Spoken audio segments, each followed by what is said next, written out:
I was driving in my pickup truck across the north end of Nevada. I'd been to a branding in Winnemucca, and I just got a cell phone. And it rang, and it was a girl from the agent's office who said, "Boy, have I got big news for you." I said, "I'm dying to hear it." She said, "You've been offered a guest star on Seinfeld." And I said, "Okay." Were they going to pay me to do that? She said, "Oh, top of the show." Well, I understood what that was. I'd turned that down before. And I said, "Well, I'm not interested in that." She said, "Excuse me, do you understand what you're saying?" I said, "I think so." "Well, this is the #1 show in the history of television." I said, "Well, I haven't seen it." She said, "Well, that's the offer. Top of the show." I said, "You mean like $17.50 a week?" "Yeah." I said, "Well, you call them back and tell them I'm flattered.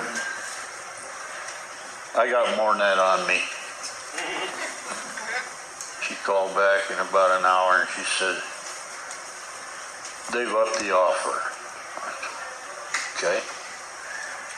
And then they upped it again and again. I said, finally, I said, "Look, Nancy, you're sweet, they're sweet. I'm not going to do that. I'm not doing a lot of episodic television right now. I'm the flavor of the month in some of these movies, and I prefer that." She said, finally, she called back. She said, "They really want you. What would you do it for?"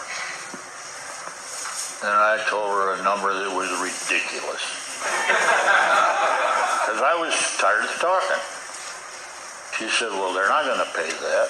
And I said, "Well, I wouldn't." And they did.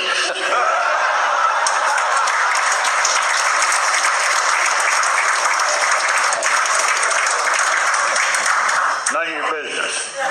Well, when I was approached by that, it was an ad agency, George McGrath case. I was hired to use my face, my name, and endorse that product, which I was happy to do because I grew up eating Quaker Oats. And when I got to the studio on the first day, there was a kid director there trying to make his bones, I guess. He had the stage filled with smoke, and he had a script that I'd never seen before. He had a lot of ideas about what should happen when my left foot hit the ground, and I looked, that kind of stuff. And I just said to the production kid, I said, "I'm sorry, I see myself getting in a lot of trouble here.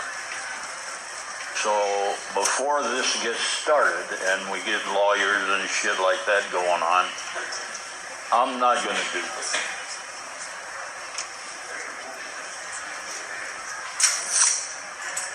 Oh, Stone Boy. Yeah.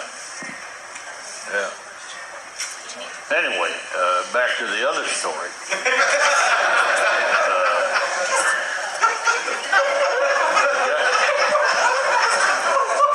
The guy comes, there's a group of people in a table in the back who happen to be the client, and he came out and he introduced himself. He was Bruce Godotti. And he said, "What's the matter?" And I said, "Well, it's not what I agreed to do." He said, "What did you agree to do?" And I said, "I agreed to use my face, my name, and endorse this product. I didn't agree to say silly little things like that. I'm not a product hawker." So he said, well, how did you figure to do that? And I said, well, I could show you, rather than tell you. Well, he said, I'd love to see it. So I said, well, get this smoke out of here. Get the ambiance out of here. And put a camera there. And I'll sit in this chair and I'll do that for you. And if you like it, we'll go on. Otherwise, we can part friends.